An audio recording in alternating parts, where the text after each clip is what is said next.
Hello students, welcome back to career forum YouTube channel. Students, इस channel पे हम आपके लिए एग्जाम रिलेटेड वीडियोस लेकर आते हैं। तो अभी तक अगर आपने हमारे चैनल को सब्सक्राइब नहीं किया है तो इसे सब्सक्राइब कर लीजिए और बेल आइकन को प्रेस कर दीजिए ताकि आपको हमारे वीडियोस के सारे अपडेट्स रेगुलरली मिल सके। वेल स्टूडेंट, आज का जो हमारा सेशन है वो है पैराजंबल्स पे। Basically this is the part 4 of our parajumble series. इस सीरीज में मैं आपके लिए यानी कि इस पार्ट में मैं आपके लिए एक क्वेश्चन लेकर आई हूँ और जिस मेथड को और जिस अप्रोच को हमने अभी तक डिस्कस किया है उसी की हेल्प से हम आज फिर एक और क्वेश्चन सॉल्व कर रहे हैं। ज्यादा से ज्यादा क्वेश्चन सॉल्व करवाने का मेरा पर्पस सिर्फ यही है कि आपको जो मैंने मेथड बताया था आप उसको बहुत कन्वीनियंटली यूज कर सके, आप उसको लेकर इतने यूज टू हो जाए कि आपके पास जब भी पैराजंबल से रिलेटेड क्वेश्चन आए तो आप उसे इजीली सॉल्व कर सके। फाइन, तो चलिए मूव करते हैं हम आज के क्वेश्चन की तरफ। ऊपर आपको डायरेक्शन दिया हुआ है और अकॉर्डिंग टू डायरेक्शन हमारे पास 6 सेंटेंसेस होंगे, 6 सेंटेंसेस है जिन 6 सेंटेंसेस को हमने A B C D E और एफ में ब्रेक किया हुआ है। आपको उन सेंटेंसेस को रीड करके एक मीनिंगफुल पैराग्राफ में रीअरेंज करना है। ओके, और ये रहा हमारा पैराग्राफ। तो बेसिकली आप देख रहे हैं कि यहाँ पे हमारे पास 6 सेंटेंसेस हैं। Okay, according to the rule or method which I have mentioned you in my previous videos, वहां पर मैंने आपसे डिस्कस किया था कि बेसिकली जब भी हमें पैराजंबल सॉल्व करना होता है तो हम उस पहले जो गिवन पैराग्राफ है उसको कैजुअली रीड करके उसमें से थीम डिटेक्ट करते हैं। ओके, तो अगर मैं पहली बात ये करूं आपसे कि हमें जब भी पैराजंबल सॉल्व करना है तो हमें क्या करना है, तो हमारा सबसे पहला काम होता है क्वेश्चन में थीम डिटेक्ट करना। ओके, तो हम चलते हैं हमारे थीम की तरफ, बट थीम से पहले ये देख लेते हैं कि हमारा पैसेज जो है वो हमसे क्या कह रहा है। अभी हमें थीम का कोई आइडिया नहीं है। सेंटेंस आपसे क्या कह रहा है, यहां हम कैसे क्लूज निकालते हैं वो मैं आपको बताती हूँ। फर्स्ट सेंटेंस आपसे क्या कह रहा है, फर्स्ट सेंटेंस हमसे कह रहा है this third party liability. Okay, this third party liability, this word लिखा हुआ है आपके पास, ठीक है। तो बेसिकली अगर मैं कह रही हूं कि मेरे पास दिस लिखा हुआ है इसका मतलब ये किसी ना किसी पर्टिकुलर चीज को डिनोट कर रहा है। Am I clear? तो हमें अभी फिलहाल उस दिस के बारे में कोई भी आइडिया नहीं दिया हुआ है, ठीक है। अगर आपके पास आइडिया नहीं है तो हम इस सेंटेंस को अपना फर्स्ट सेंटेंस कंसिडर नहीं कर सकते। दूसरे सेंटेंस की तरफ बढ़ते हैं। बी सेंटेंस आपसे क्या कह रहा है, बी सेंटेंस आपसे कह रहा है ensuring your vehicle is important because in case of an accident the insurance company pick up the bill for repairs. Okay, ये इंपॉर्टेंट है, यहाँ पे इंश्योरिंग इंश्योरेंस की बात हुई है, ठीक है। The insurance company pick up the bill, यहां हमें एक पॉइंट मिल रहा है इंश्योरेंस कंपनी का, ठीक है। तो अभी हमें कोई आइडिया नहीं है इस बारे में कि हमने किसी सेंटेंस में इंश्योरेंस के बारे में कुछ भी नहीं पढ़ा है, तो अभी फिलहाल हम इस सेंटेंस को लेकर श्योर नहीं है कि हमारा फर्स्ट होगा या नहीं। चलिए आगे बढ़ते हैं। सी सेंटेंस में भी आपसे क्या कहा गया है, दिस कॉम्पनसेशन। ओके, तो जब दिस कॉम्पनसेशन कहा जा रहा है इसका मतलब यहां भी क्लियर है कि ये सेंटेंस भी हमारा फर्स्ट सेंटेंस नहीं हो सकता क्योंकि इसमें भी क्या मिल रहा है आपको, दिस कॉम्पनसेशन, ठीक है। और ये कॉम्पनसेशन की बात कर रहा है जिसके बारे में अभी तक हमने कुछ भी डिस्कस नहीं किया है। डी सेंटेंस पे आइए।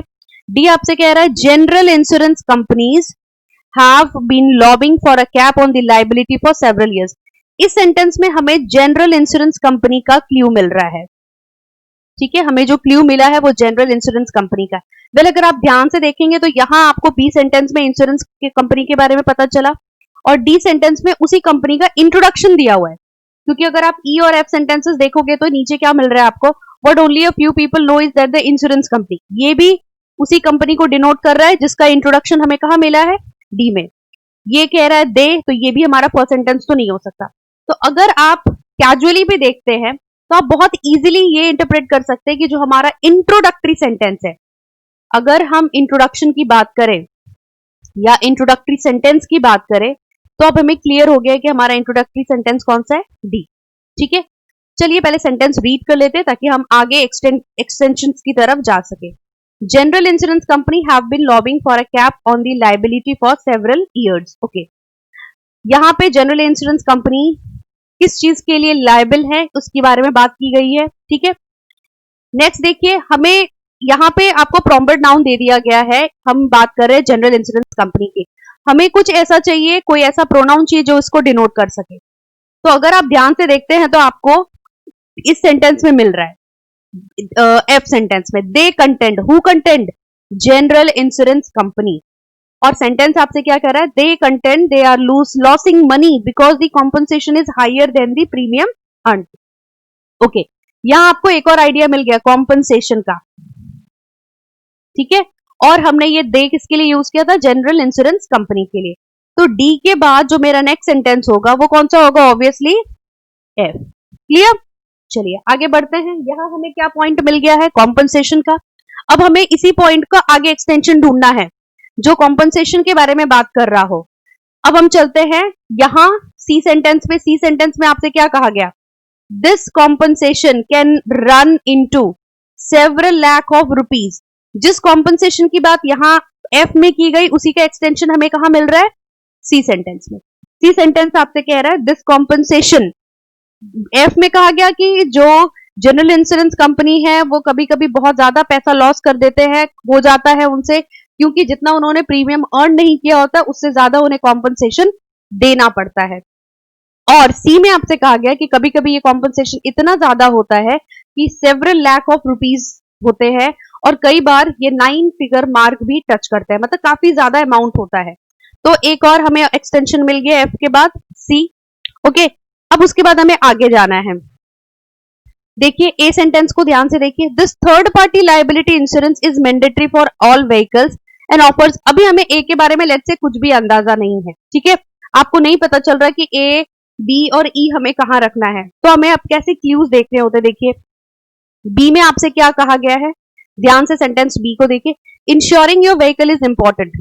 यहाँ पे हम इंश्योरेंस की बात कर रहे हैं, क्यों इंपॉर्टेंट है, यहां ऊपर दिया हुआ है ए सेंटेंस में, ध्यान से देखिएगा, बी के पहले ए आना चाहिए।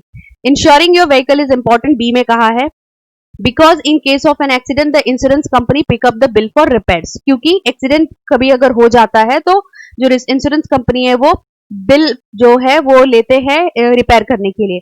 और ए सेंटेंस में कहा है this third party liability insurance is mandatory for all vehicles and offers unlimited covers for injuries and death caused by vehicles. तो पहले हम रखेंगे ए स्टेटमेंट जिसमें आपसे कहा गया है थर्ड पार्टी लायबिलिटी के बारे में, और फिर उसी को एक्सटेंड किया गया है ये कहते हुए कि ऐसा करना इसीलिए जरूरी है क्योंकि अगर कभी एक्सीडेंट हो जाए तो इंश्योरेंस कंपनी जो है वो रिपेयर के लिए बिल को पिक करते हैं। तो हमें एक जो पेयर मिल गया, मैंडेटरी पेयर मिल गया है, वो है ए और बी का पेयर। ओके, फिर आप ध्यान से देखिए आपसे ई क्या कह रहा है, what only a few people know is that insurance company also compensate।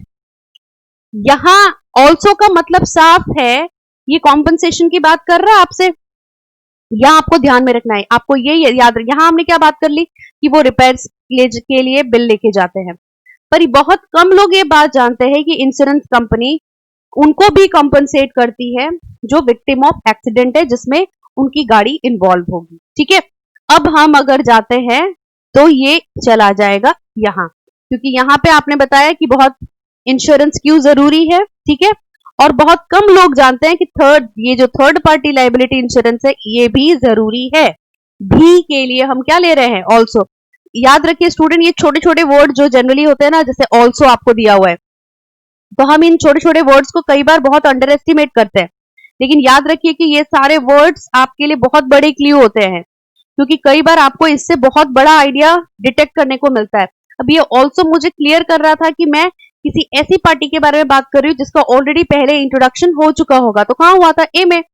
अब आपको इन सब वर्ड्स को ध्यान में रखते हुए बाकी के सेंटेंसेस को यहां पर लिंक करना है। हमने सी में अभी कहा था कि कभी कभी वो इतना ज्यादा होता है कि 9 फिगर मार्क तक पहुंच जाता है, ठीक है।